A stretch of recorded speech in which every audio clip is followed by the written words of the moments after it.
요셉이 그 형들에게 이르되 나는 요셉이라. 내 아버지께서 아직 살아계시니이까? 형들이 그 앞에서 놀라서 대답하지 못하더라. 요셉이 형들에게 이르되 내게로 가까이 오소서. 그들이 가까이 가니 나는 당신들의 아우 요셉이니 당신들이 애굽의 판자라. 당신들이 나를 이곳에 팔았다고 해서 근심하지 마소서. 안탄하지 마소서. 하나님이 생명을 구원하시려고 나를 당신들보다 먼저 보내셨나이다. 이 땅에 2년 동안 흉년이 들었으나 아직 5년은 밭갈이도 못하고 추수도 못할지라. 하나님이 큰 구원으로 당신들의 생명을 보존하고 당신들의 후손을 세상에 두시려고 나를 당신들보다 먼저 보내셨느니, 그런즉 나를 이리로 보내니는 당신들이 아니요 하나님이시라. 하나님이 나를 바로에게 아버지로 삼으시고 그 온 집의 주로 삼으시며 애굽 온 땅의 통치자로 삼으셨나이다.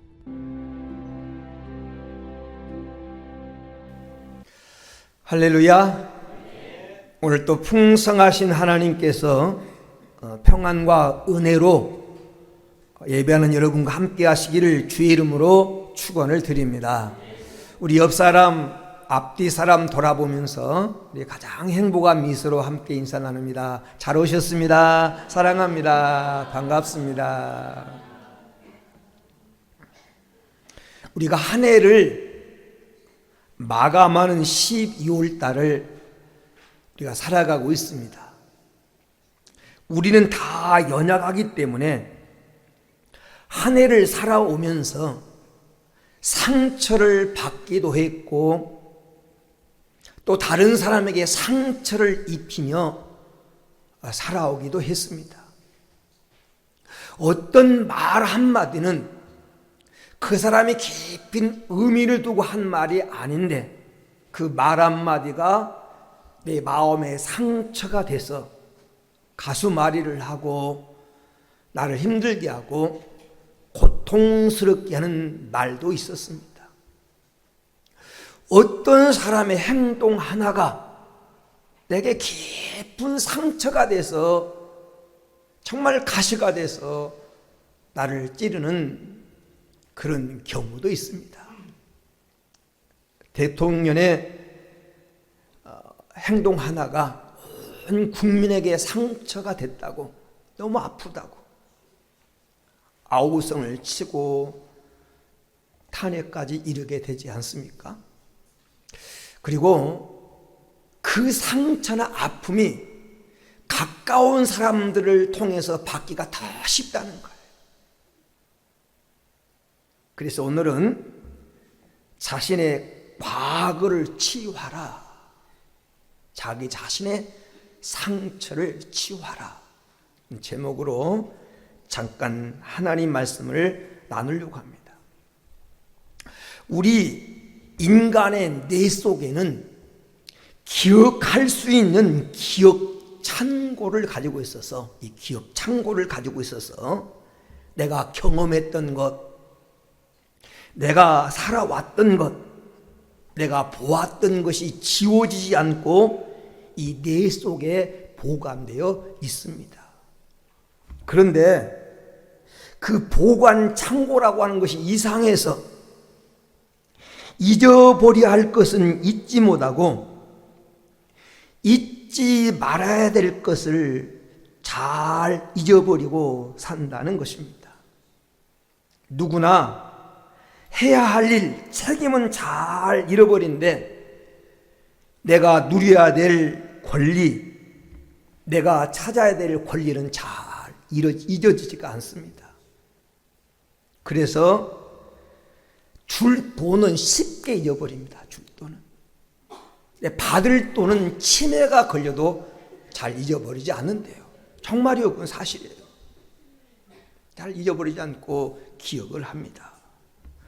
특히 경험했던 것 중에서 과거에 좋았던 것, 행복했던 것, 아름다웠던 것, 은혜를 입었던 것, 사랑을 받았던 것, 감사한 일, 고마운 일은 쉽게 잊어버리고 또 잊어집니다.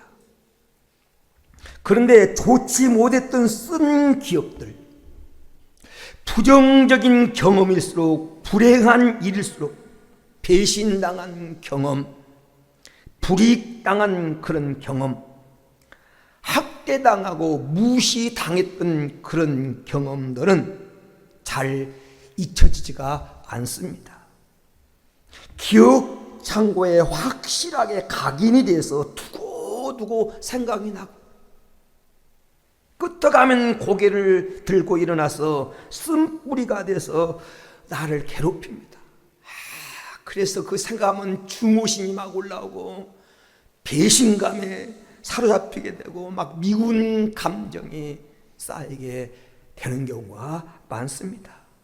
그래서 우리나라 속담에도 그런 말이 있잖아요. 은혜는 물에 새기고 원수는 돌에 새긴다고. 왜 그럴까? 왜 그럴까? 심리학자들이 연구를 하고 노력하는, 왜 그럴까? 왜 좋은 것은 쉽게 잊어지는데 나쁜 것은 쉽게 잊어지지 않을까? 그런데 쓴 경험, 배신당하고 실패하고 속았던 거, 무시당했던 것은 우리 안에 상처를 주기 때문에, 상처, 마음의 상처가 되기 때문이라는 거예요. 부정적인 경험일수록, 배신당한 경험일수록, 불이익을 당한 경험일수록 마음속에 상처가 되어 두고두고 생각나서 나를 괴롭힌다는 것입니다. 치유 상담 전문가인 변상규 목사님이 쓴 때로는 마음도 체한다, 이런 책이 있습니다. 때로는 마음도 체한다. 밥만 먹고 체하는 것이 아니라, 육체만 체하는 것이 아니라 마음도 체한다라는 것이죠. 그런데 우리 마음을 체하게 하는 게 뭐냐? 상처라는 거예요. 상처.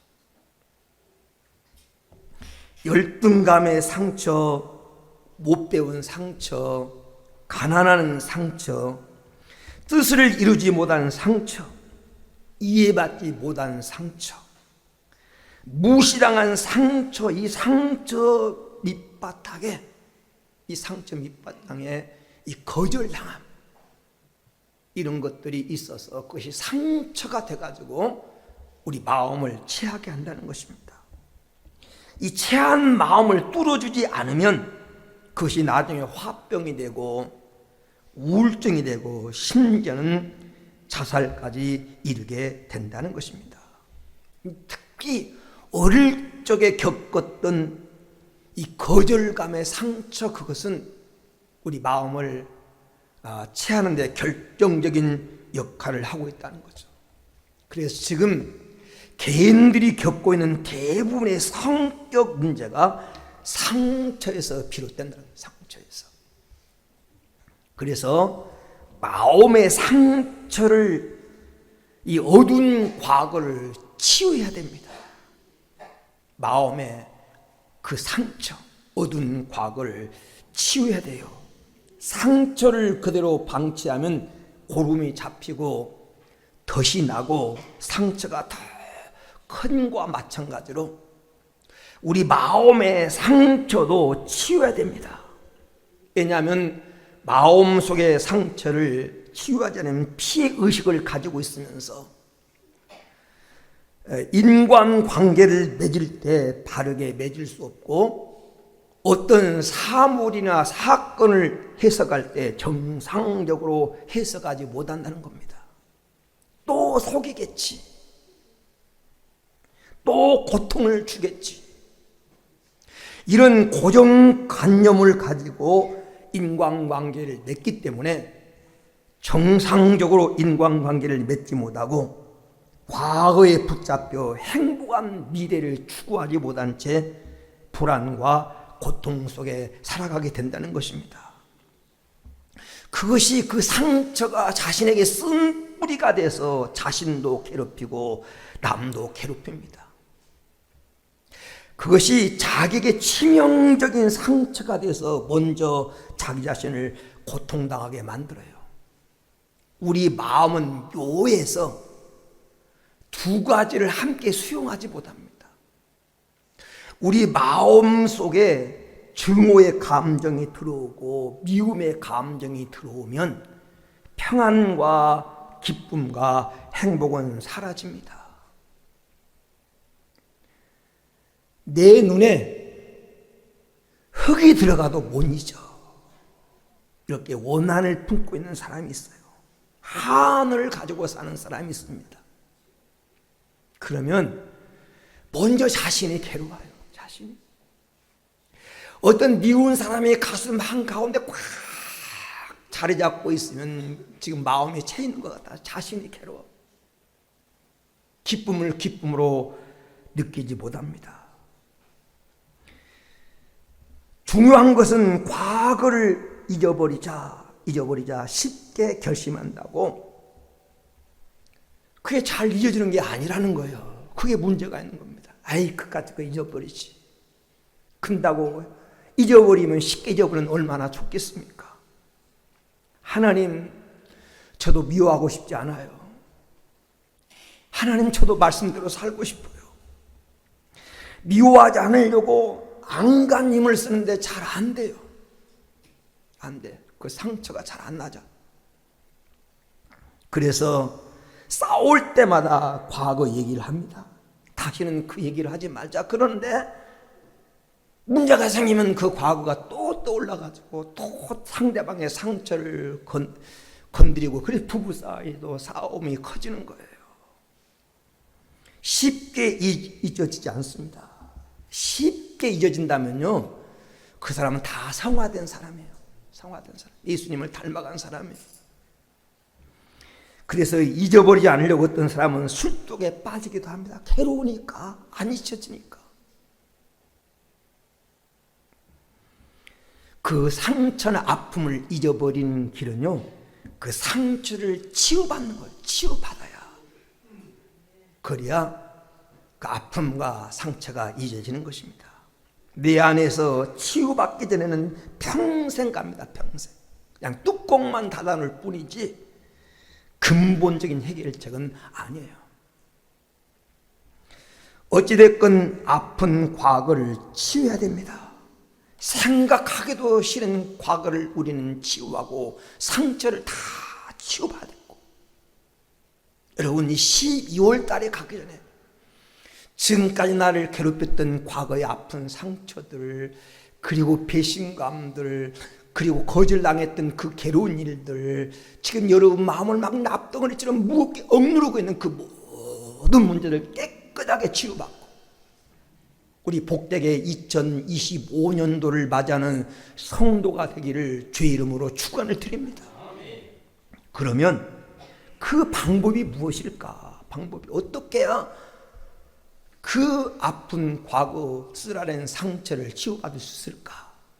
그 해답이 오늘 본문의 주인공인 요셉에게서 배우자는 거예요. 요셉에게서. 오늘 본문에 나오는 요셉은 그의 생애를 살펴보면 마음의 아픈 상처를 많이 가지고 산 사람이에요. 요셉은 복잡한 가정에서 태어났어요. 요셉은요, 어머니가 4명입니다. 4명. 그리고 4명의 어머니 속에서 12명의 아들이 태어났어요.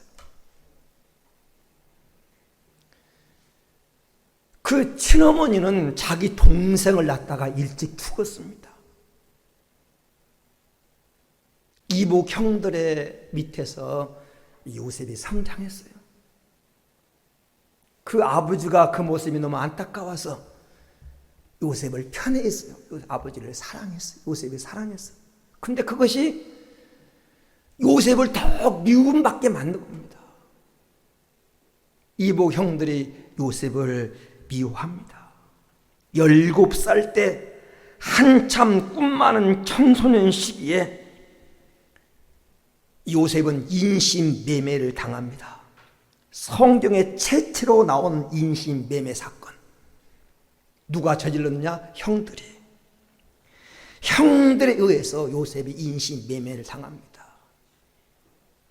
아버지 신분 온 요셉을 형들은 무덤는 구덩이에 가둬놓고 옆에서 이렇게 모의합니다. 저놈을 죽여버리자, 요셉을 죽여버리자라고 모의를 합니다. 그 소리를, 모의하는 소리를 요셉은 들었어요. 얼마나 끔찍했을까요? 그리고 그를 갖다가 매정하게 자기를 살려달라고 하는, 형들 향해서 형 나 좀 살려줘, 형 나 좀 살려줘 하는 그 요셉을 매정하게 노예 상인에게 노예로 팔아버립니다. 노예 생활하는데 억울하게 누명을 씁니다. 성실하게 일한 요셉에게 강간 미수범이라고 하는 누명을 씌워서 요셉은 죄 없이 3년 동안 감옥살이를 합니다. 3년 동안이라 옥살이를 해요. 요셉의 고난을 세 가지로 정리할 수 있습니다.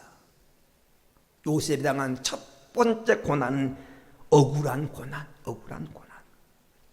창세기 이 40장 14절 15절에 요셉이 술 맡은 관원장의 꿈을 해석해 주면서 요셉이 부탁하는데 그 부탁 속에 요셉의 마음이 잘 묻어나와요.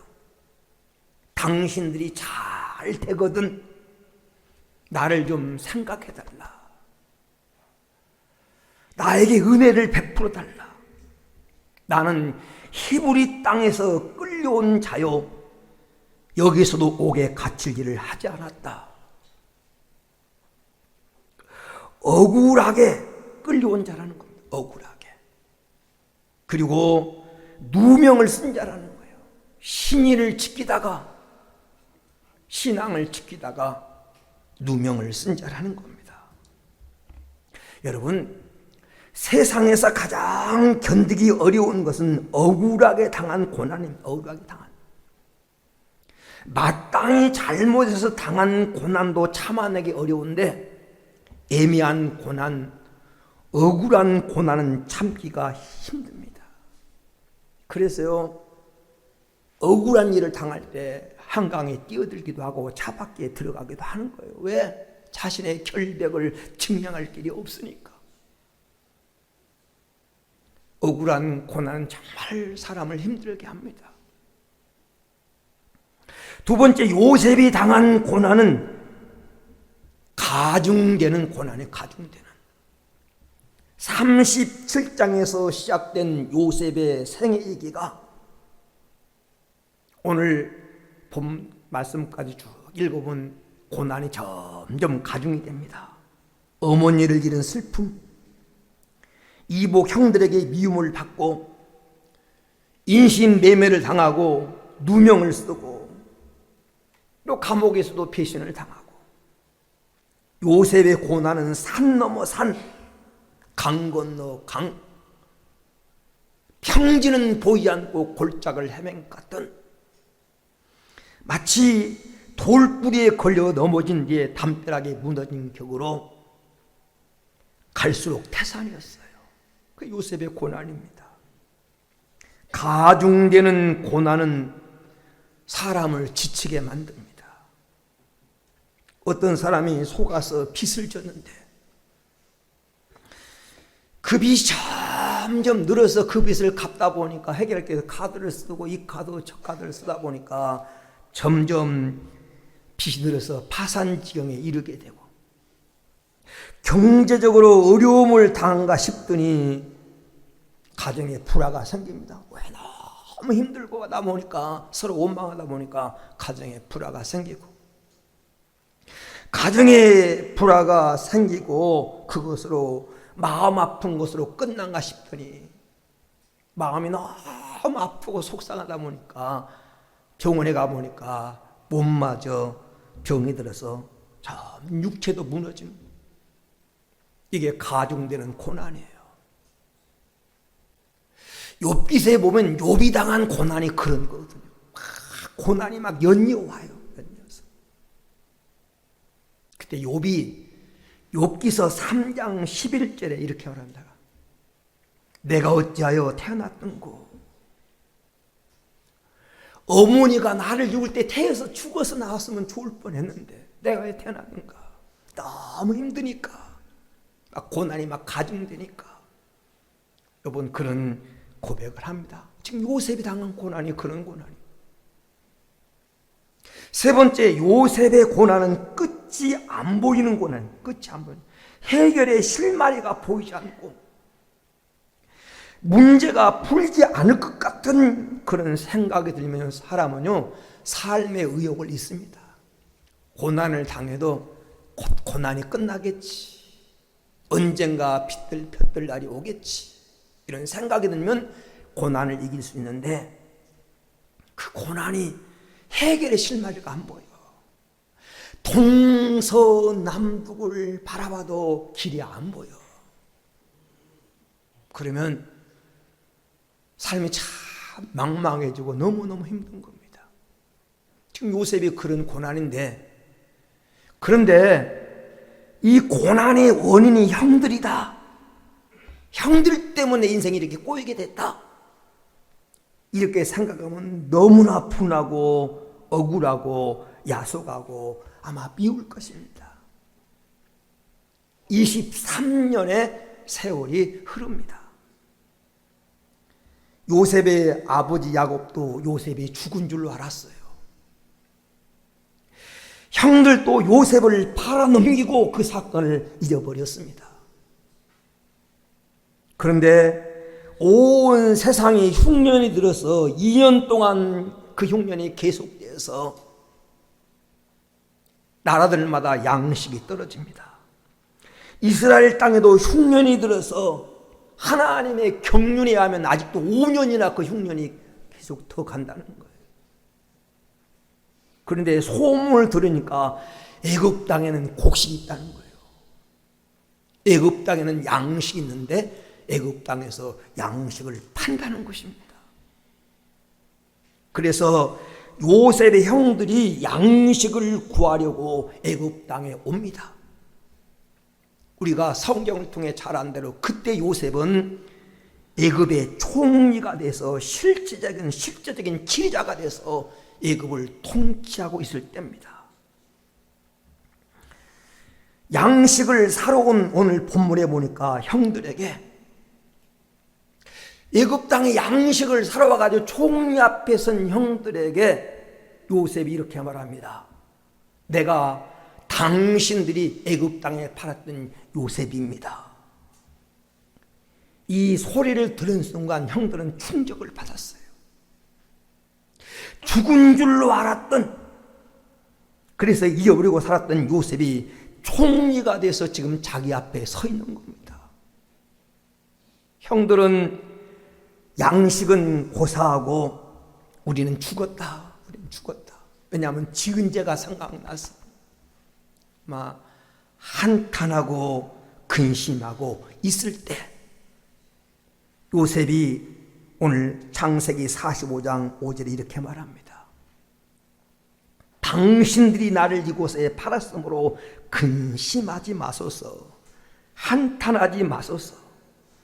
하나님이 생명을 구원하시려고 나를 당신들보다 먼저 보내셨나이다. 요셉이 지금은 근심하지 마라, 한탄하지 말라, 이 말은 형들이 요셉이 내가 요셉입니다 라는 말을 듣고 그들이 지금 절망하고 있다는 거죠. 이제 우리는 죽었구나. 그 형들의 얘기를 들어보니까 지금 근심을 하면서 한탄하고 있었다는 거죠. 아마 요셉이 지나간 과거 상처를 생각했더라면, 인간 대접받지 못하고 짐승처럼 살아왔던 과거를 생각한다면 얼마나 마음이 아프고 괴로웠겠습니까? 형들이 얼마나 괘씸했겠어요. 하필이면 당신들입니까? 남도 아니고 피를 나눈 형들이 나를 어떻게 이렇게 할 수 있습니까? 그렇게 원망할 수밖에 없는데, 여러분, 요셉을 신으로 생각하지 마세요. 요셉은 우리가 똑같은 성품을 가진 사람입니다. 여러분, 미움과 분노와 원망이 불덩어리처럼 끌어올 수 있는 저와 여러분과 똑같은 사람이에요. 그러나 요셉은 감정대로 하지 않았습니다. 상처받은 대로 화풀이를 하지 않았습니다. 분노와 원한의 감정에 편성해서 죄를 짓지 않았습니다. 본문에 뭐라고 말합니까? 나를 이곳에 팔았으므로 근심하지 말고 한탄하지 말으라. 당신들이 아니라 하나님이 보내셨습니다. 하나님이 당신들을 쓰셔서 나를 이곳에 보내셨습니다. 하나님의 섭리의 눈으로 그 사건을 바라본 것입니다. 우리가 그래서 요셉을 통해서 우리 세 가지를 배웠으면 합니다. 첫째는 고통스러운 과거를 믿음의 눈으로 바라보라. 믿음의 눈으로. 믿음의 안경을 끼고 하나님의 섭리의 관점에서 보면 하나님의 섭리가 보입니다. 그렇게 될 수밖에 없는 하나님이 그렇게 인도하셨던 섭리가 보이는 거예요.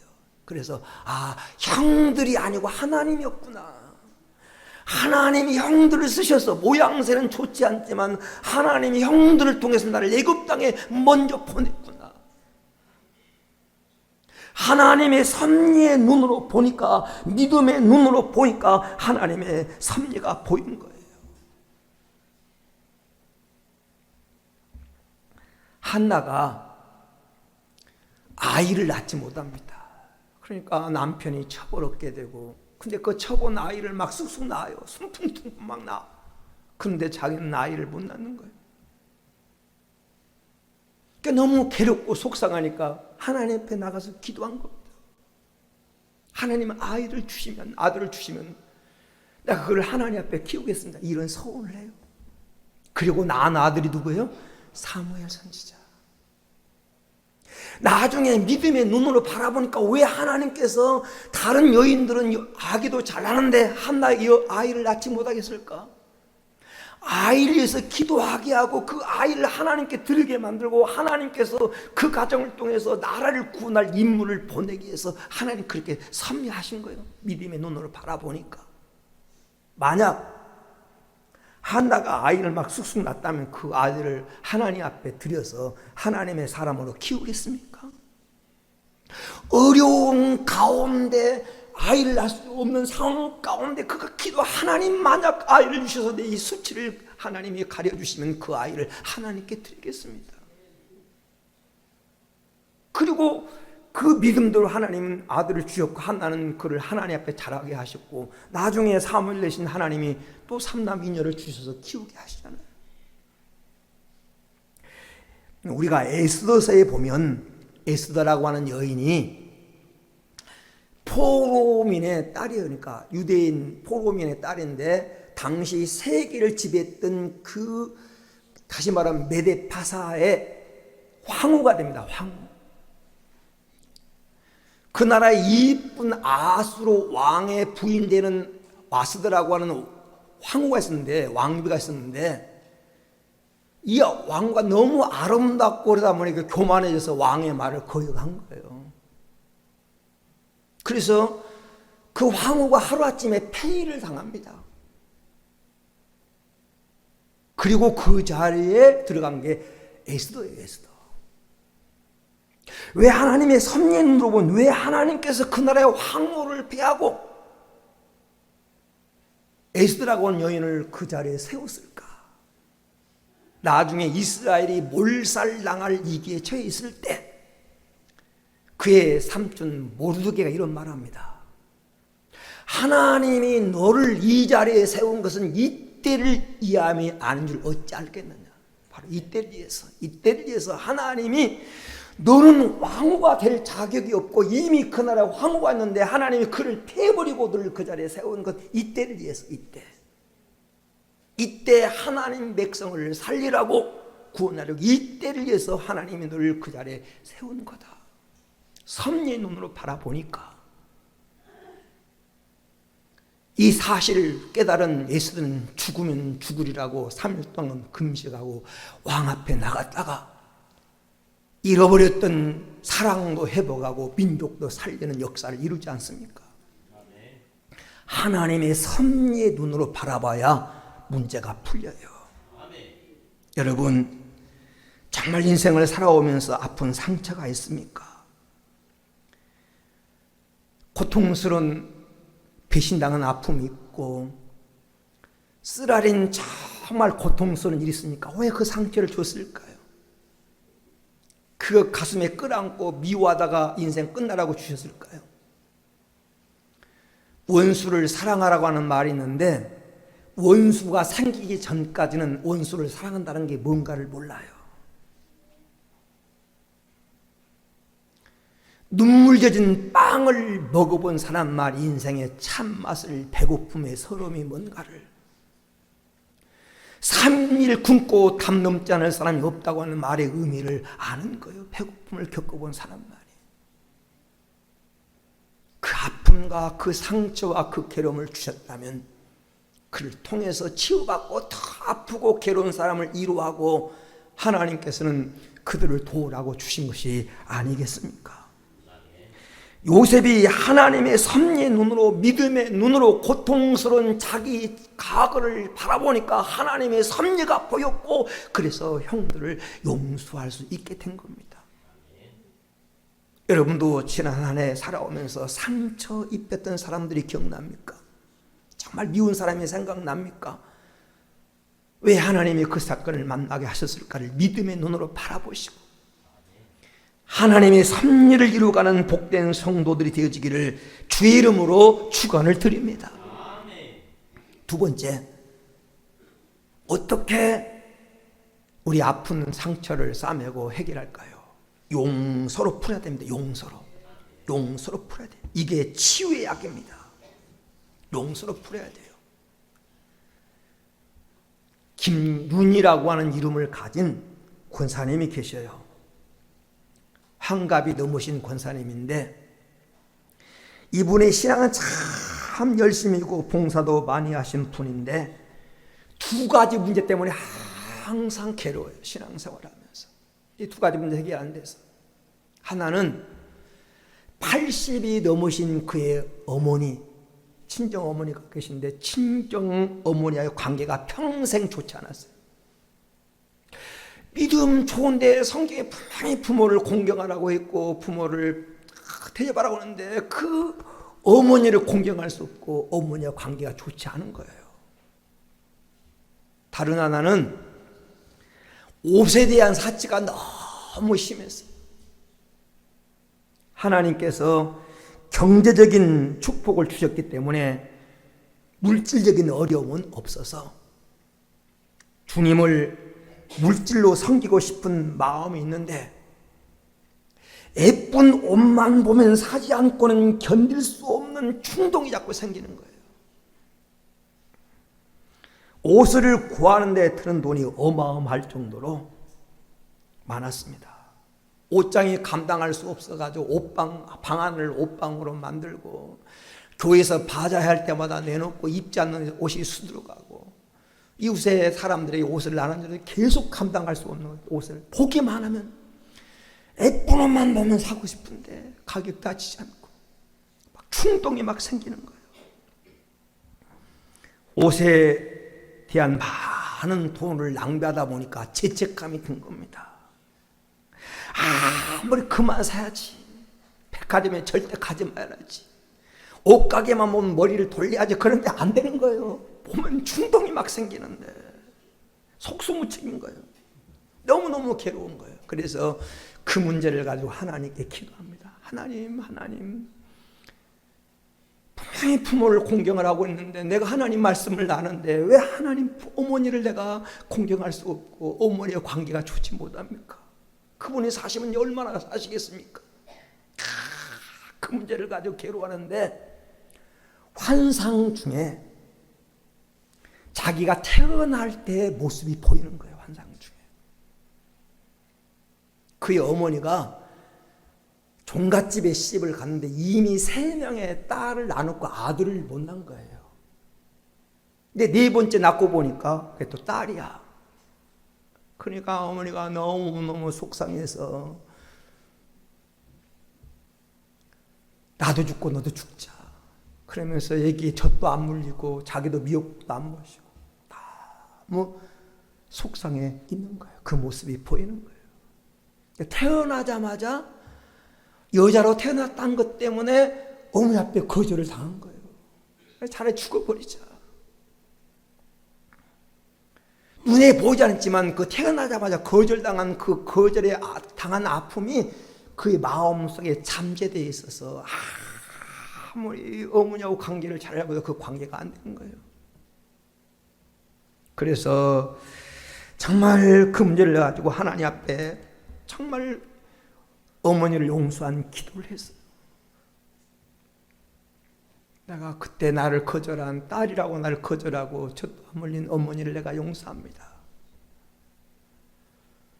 그 문제를 가지고 하나님께 기도했을 때 그 미운 마음이 사라지고 관계가 회복됐는데, 또 한 가지 문제, 이 옷만 보면 어떻게 해결할 수 없는 문제가 생겨서 그 문제를 가지고 같이 기도하는데, 그 10살 때 일이 떠올랐다고 합니다. 그가 10살 때 어머니가 예쁜 두라옷을 하나 사가다가 셋째 언니에게 입혀주더라는 거예요. 이 어린 윤희가 너무 예뻐 보여서 엄마 나도 사줘, 자기도 사달라고 막 울면서 떼를 썼는데 어머니가 그때 즉시 하는 말이, 내 언니는 무엇을 입혀놔도 예쁘지만 넌 아무리 예쁜 옷을 입혀도 소용없어 라고 면박을 주면서 아예 사주지도 않았다는 거예요. 10살 먹은 어린 소년이. 어떻게 보면 사소한 일 같지만 딸이 많으니까 언니 옷 물려입고 그렇게 했죠. 어릴 때나 그랬잖아요. 근데 미흡다고 엄마한테 거절당한 것이 그 마음속에 깊이 자리 잡고 있었던 거예요. 그래서 예쁜 옷만 보면 갖고 싶은 그 욕심에 사로잡히게 되고 어른이 돼가지고 경제적인 여유가 되니까 막 옷을 사날리기 시작한 거예요. 딸이라고 거절했던 어머니, 못생겼다고 면박하던 그 어머니를 용서하는 기도를 하고, 내가 용서하고 관계를 회복하고 하니까 백화점을 갔는데 충동이 안 생기더라는 거예요. 아무리 예쁜 옷을 봐도 입고 싶은 생각이 안 나더라는 거예요. 용서하고 나니까 마음에 응어려진 것, 원망스러웠던 것을 예수 안에서 용서하고 풀고 나니까 해결되더라. 여러분, 용서하세요. 용서가 해결의 방법입니다. 내가 용서해야 마음의 상처가 치유돼요. 미운 마음이 치유가 되고 원망스러운 환경이 치유가 돼요. 용서하지 않으면요, 상처가 절대 치유되지 않아요. 조그만 건드리면 상처는요, 조그만 건드리면 아픈 거예요. 아파요. 무슨 말을 해도 제대로 받아들이지 못하고 사소한 말에도 상처받습니다. 칭찬해줘도 화내요. 권사님 참 예쁘네요. 예쁘긴 뭐가 예뻐요? 내가 동물의 원수입니까? 이런 사람이 있다니까요. 왜 그러냐? 마음에 상처가 있어서. 눈이 마주쳤는데 인사 안 한다고 섭섭해하고, 눈이 마주치면 얘 째려보냐고 또 시비 걸고. 그냥 그런 게 아니에요. 상처 때문에 그런 거예요. 상처가 있으면 조금만 건드려도 아파요. 그래서 정상적으로 안 봅니다.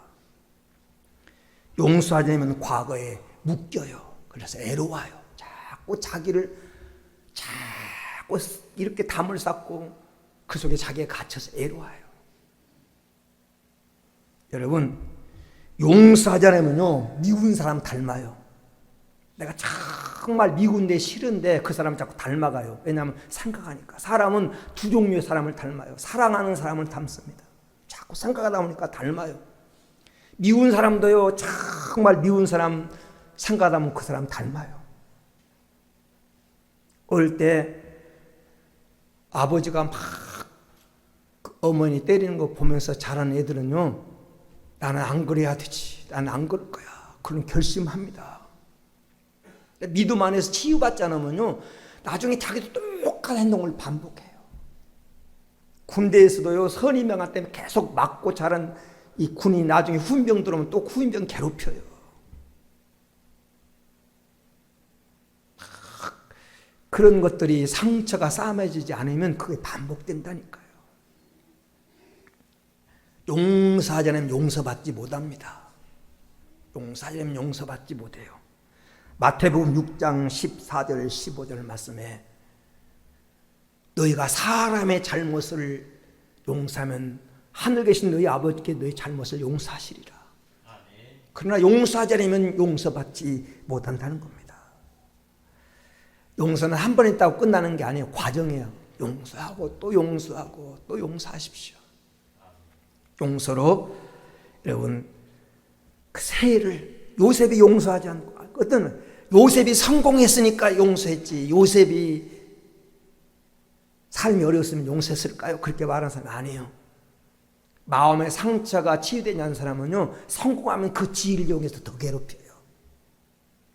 상처가 치유됐기 때문에 형들을 용서하는 겁니다. 용서로 여러 문제를 해결해가는 성도가 되기를 축원합니다. 끝으로 그래도 안 되면 기도하라는 거예요. 기도하라. 진심을 담은 기도를 하나님께 하십시오. 성경을 통해 하나님은 마음이 담긴 기도를 듣고 기뻐하신다는 사실을 알 수 있습니다. 마음을 당해서 진심으로 기도하는 사람의 대표가 누구냐면 성경에 나오는 다윗입니다. 다윗. 시편에 보면 다윗은 자기의 심정을 하나님께 털어놓는, 자기 마음을 다 하나님께 털어놓는 기도를 한 사람이 누구냐면 다윗이에요. 시편 62편 8절에 백성들아 시시로 저를 의지하고 그 마음 그 앞에 마음을 토하라. 마음을 토하라. 하나님은 분명히 마음을 토하라고 말씀하십니다. 하나님께서 듣고자 하는 기도는 마음에 있는 것을 토해내는 기도입니다. 누군가가 정말 믿고 꼴보기 싫고 막 죽이고 싶은 마음이 들 때 솔직하게 그 마음을 토하는 기도를 해야 됩니다. 하나님, 나 정말 누가 믿습니다. 남편이 정말 미워요.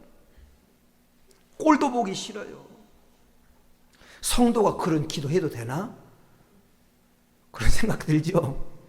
하나님 정말 죽이고 싶게 미워요. 안 살고 싶어요. 하나님 분명히 마음을 토하라는 것입니다. 다윗의 고백을 들어보면 시편 142편 1절 2절에 내 원통함을 그 앞에 토하며 내 우한을 그 앞에 진술하도다. 토하는 기도를 하십시오. 토하는 기도. 마음에 있는 것을 다 토해야 됩니다. 탈이 나서 음식을 토할 때도 마찬가지예요. 혹시 배탈 나가지고 음식을 토할 때 이건 불고기니까 아껴두고 상추만 토하자 이런 사람 있나요? 토할 때를 다 토하는 겁니다. 미운 감정도 정말 괴로웠던 것도 다 하나님께 토해요. 혹시 이런 기도 할 수 있을까요? 정말 누가 미운 사람이 있어요. 하나님, 그의 마누라는 과부가 되게 해주시고 그의 아들들은 고아가 되게 해주시고 그의 자녀들은 빌어먹게 해주시고 그 집안의 씨를 말려 주옵소서. 이런 기도 할 수 있을까요? 성경에 이런 기도가 있다니까요. 누가? 다윗이. 시편 109편, 제가 하도 좀 험악한 기도이기 때문에 이 기록은 안 해놨어요. 한번 집에 가 읽어보세요. 시편 109편 8절에서 13절에 나오는 다윗의 기도입니다. 여러분, 이런 말을요 사람한테 하면요 이런 말을 사람 앞에 표현하면 큰 싸움 납니다. 그러잖아요. 큰 싸움 나요. 그런 마음을 마음에 숨어두면요, 마음이 병들어요. 누군가에게 말을 해야 돼. 누군가에게 다 토해버려야 돼. 그걸 누구한테? 하나님께 기도로 토하라는 거예요. 기도로 토하라. 다 토하고 나면 후련해져요. 그런다고 다윗처럼 쌍욕하면서 그렇게 하지 말고 승화된 예쁜 말로, 다윗은 정말 그랬다니까요. 그의 아내는, 부인은 과부가 되게 해주시고, 아들은 고아가 되게 해주시고, 빌어먹게 해주시고, 그 집에 씨를 말려 주옵소서. 왜 그런 줄 알아요? 다윗은 사울이 정말 미웠어요. 왜 미웠냐면 자기 아내를 뺏어가지고 다른 남자에게 줘버려요. 다윗은 미가를 사랑했거든요. 근데 다윗이 미흡다고 그 아내 자기 딸을 뺏어가지고 다른 남자에게 줘버려요. 그리고 그는 얼마나 다윗을 죽이려고 쫓아다녔습니까? 어떤 장모님에게, 장모님, 만약 어떤 사람이 장모님 아내를 뺏어가지고 다른 남자에게 줘버리고 막 장모님 죽이려고 평생 쫓아다니면 어떻게 기도하겠어요? 하나님, 모가지를 비틀어 주옵소서 라고 기도하게 되는, 그게 솔직한 심정이에요. 다윗은 그런 마음으로 기도한 거예요. 하나님 앞에 다 토했어요. 다 토하고 마음이 깨끗해지고 풀고 나니까 여러분요, 그런 불쌍한 마음이 드는 거예요. 그래서 다윗이 하나님께 다 토하니까 사울을 보아도 죽일 마음이 안 생기는 거예요. 왜? 이미 다 토해버렸으니까. 근데 다윗이 그런 마음, 정말 기도했던 그 마음을 마음에 품고 있었으면요, 사울을 만날 때 죽였죠. 기회가 왔는데. 근데 이미 마음으로 다 풀고 쏟아 토해버렸으니까 사울 봐도 죽이고 싶은 마음이 안 듭니다. 하나님이 처리하시겠지. 하나님이 해결하시겠지. 충동적인 생각이 안 드는 거예요. 여러분, 정말 미운 사람, 용서가 안 되는 사람, 정말 여러분을 끝없이 괴롭힌 사람이 있으면 하나님께 토하는 기도를 하십시오. 그리고 용서하십시오. 불쌍히 여기고 하나님을 용서하신 같이 용서하라는 겁니다. 마음에 쓴 뿌리가 치유되어야 삶이 평안해집니다. 사람은요, 절대 돈으로 행복하지 않아요. 마음이 평안하고 마음에 기쁨이 있어야 행복합니다. 여러분, 금년 한 해 살아가면서 정말 여러분을 괴롭히고 여러분을 상처받게 하고 여러분을 주저앉게 만들었던 건 다 여러분 하나님의 섭리로 그 문제를 바라보고 그리고 용서로 풀고, 그래도 안 되면 기도하면서 해결해서 깨끗한 마음으로, 새 마음으로 여러분 새해를 맞는 복된 성도가 되어지기를 주의 이름으로 축원합니다.